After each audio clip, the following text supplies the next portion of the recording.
Hey all, Tony Bing here. Hello and welcome back to another Tier 4 Essentials video for Marvel Strike Force. Now today we look at one of the most recent teams that's came to the game. It is the Sinister Six. So that consists of Green Goblin, Mysterio, Rhino, Shocker and also Vulture.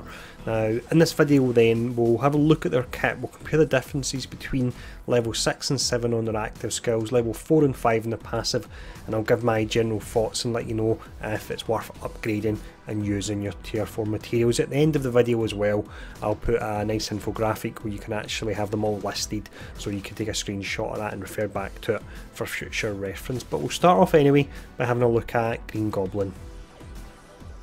Green Goblin then comes in pretty weak when we look at the tier 4 upgrades, although I suppose it's not a bad thing because it means you can actually save on them. So he would have 1 out of 4 that I would recommend upgrading, but I'll quickly run over the rest as well. So we start off with the basic, which is Goblin Strike. It's a single target attack with a very low chance to attack adjacent targets. The difference from level 6 to 7 is 40% damage, and because the majority of the time it will just be hitting that single target, it's not worthwhile upgrading this. We then have Burning Rage. This particular one, when it's maxed out, you're attacking a random target with stealth for 450% damage. If no targets have stealth, you attack the primary target instead, so you can always choose who you're actually attacking with this.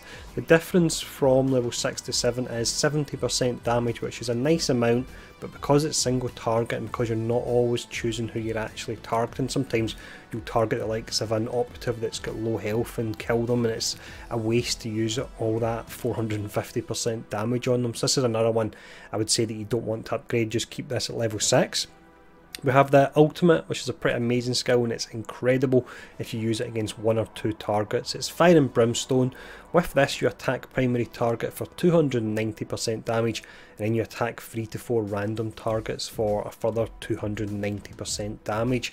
The difference from 6 to 7 is 50% damage on the primary attack and the additional attack. So if you use this and there's only 1 target left, you're doing up to an additional 250% damage on them, which is absolutely insane, and it will destroy a single target. So this is one that I would say you definitely want to upgrade.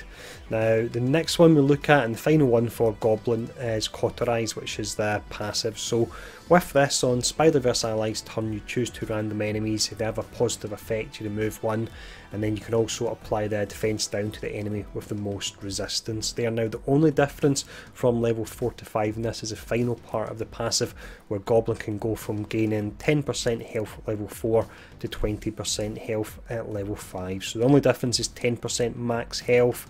He is a blaster class, so you generally want to avoid him getting attacked in the first instance anyway. So this is another one I couldn't justify putting the materials into. So for Green Goblin it would just be the ultimate, but it is pretty amazing, and again it is mainly against single targets you'll see the most of it. But that's Green Goblin as mentioned. Next character we'll look at will be a relatively recent one. It will be Mysterio.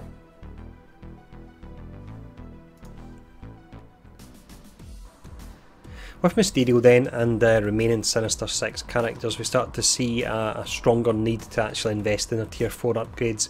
For Mysterio it would be 2 out of 4 that I would recommend. Now the first one we look at is the basic, which is the old 1-2. Maxed out, you clear 3 positive effects from the primary target and you attack the primary target for 250% damage. The difference from 6 to 7 is that you only clear 2 positive effects and you do 50% less damage. And yes, it is nice to clear up to 3 positive effects, but I don't think it's worth the tier 4 materials. So this is one you take to level 6.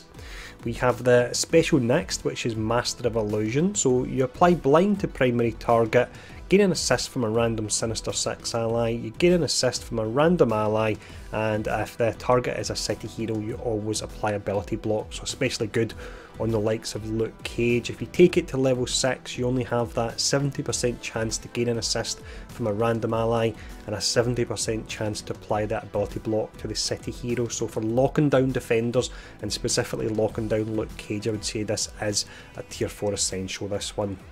Now the ultimate is Smoke and Mirrors. So with this one maxed out, you're attacking all enemies for 350% damage and you apply heal block to all enemies. At level 6 you're losing 60% damage and the heal block is only applying to the primary target and 2 other random enemies. So again, you're going up against a city team.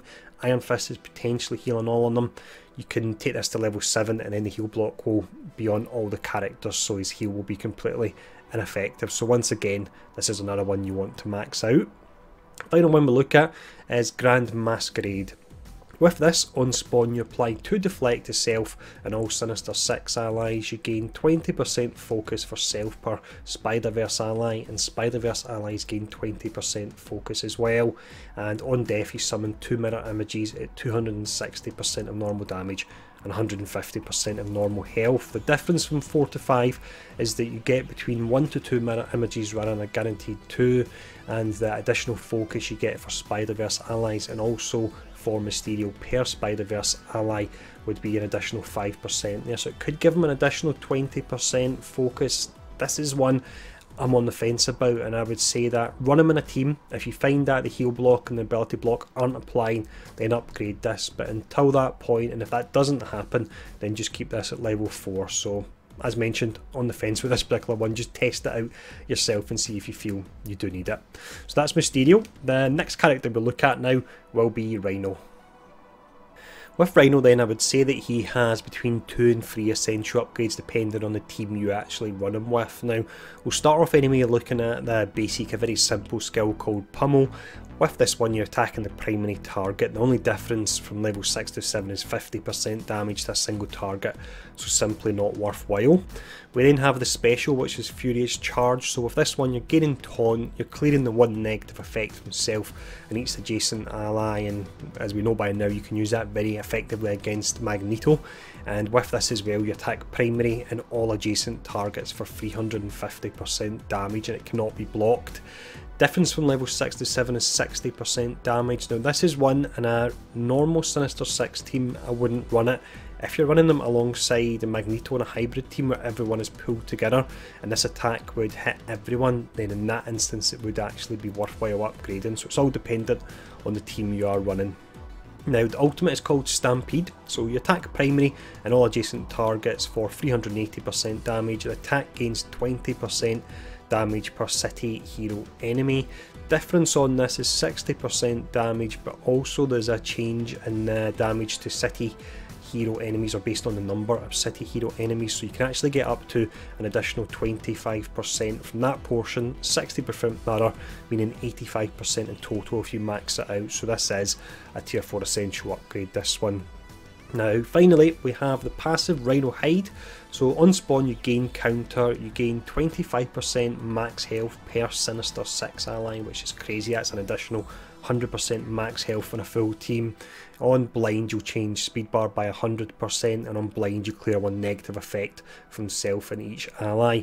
Now this particular one here, in regards to the difference from 4 to 5, it's the 10% health per Sinister Six ally, which means 40% health in total on a full team, which is huge.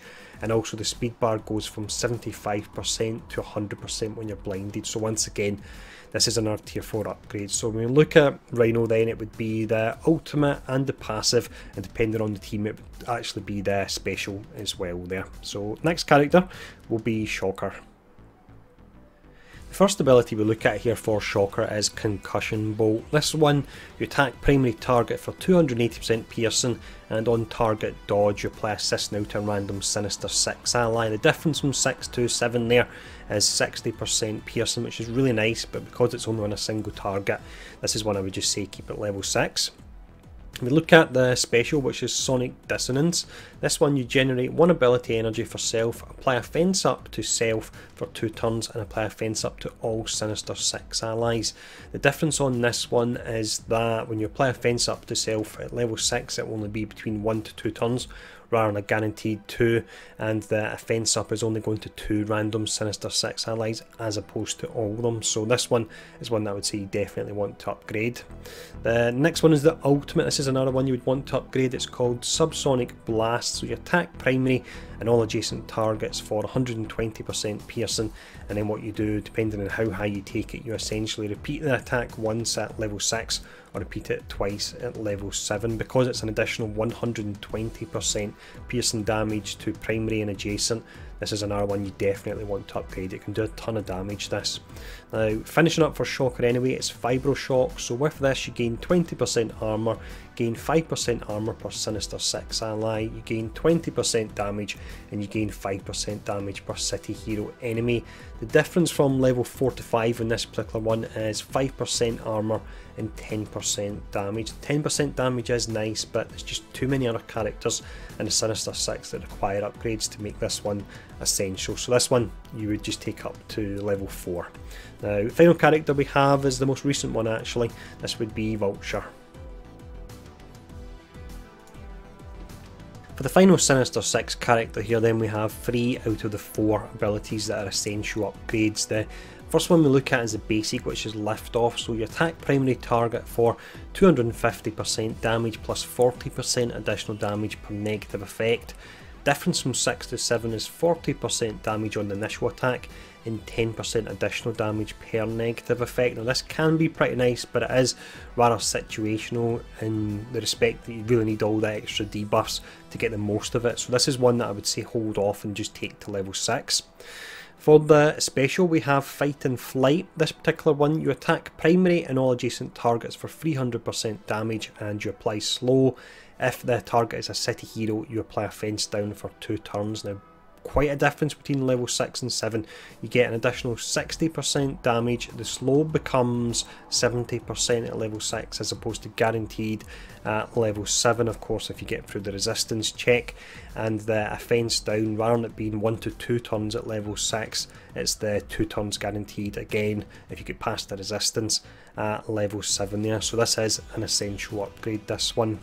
Now, the ultimate, really nice skill, this one is called Supersonics. You attack all enemies for 320% damage and you change the speed bar by minus 25%. The difference from 6 to 7 is 60% damage and it's to all characters, and it's also 5% more speed bar coming off all characters as well. So this is another one you want to max out. Final one we'll look at here is Scavenger, the passive. So on spawn you fill 10% speed bar, you fill 10% speed bar per city hero enemy. On ally death you gain deflect, on enemy death you change speed bar by 25% and you gain 10% block chance for each city hero enemy. Now there's a lot of differences between level 4 and 5 in this one. Firstly, you've got the fact that the deflect becomes 100% chance on ally death. You've also got that on enemy death, the change in speed bar goes from 10% up to the whopping 25%, and then finally you get an additional 5% block chance for each city hero enemy, so that could be up to an additional 25% block chance. So once again, this is an essential upgrade. So for Vulture it is the special, the ultimate and the passive. Now that's all 5 of the Sinister Six characters, and yes, I do realise how silly it sounds to say 5 Sinister Six characters.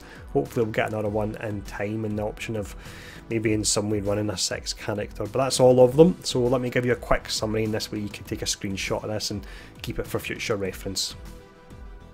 So this is your complete list of essential upgrades for the Sinister Six here. We start off with Green Goblin with the ultimate, Mysterio is the special and ultimate, Rhino is the ultimate and passive, Shocker is the special and ultimate, and Vulture is the special, the ultimate and the passive. And I noticed with that it's actually the ultimate and all the characters we want to max out there. But that's all the upgrades for them. They are a team that does require a fair bit of investment to get the most out of them. They're quite similar to the Wakandan team in that respect. So I hope this video, as always, has been helpful. If you've enjoyed it, found it informative, feel free to hit the like button, feel free to share that, and if you've not subscribed, feel free to do that as well. And really, thanks for tuning in, and I'll see you all again soon.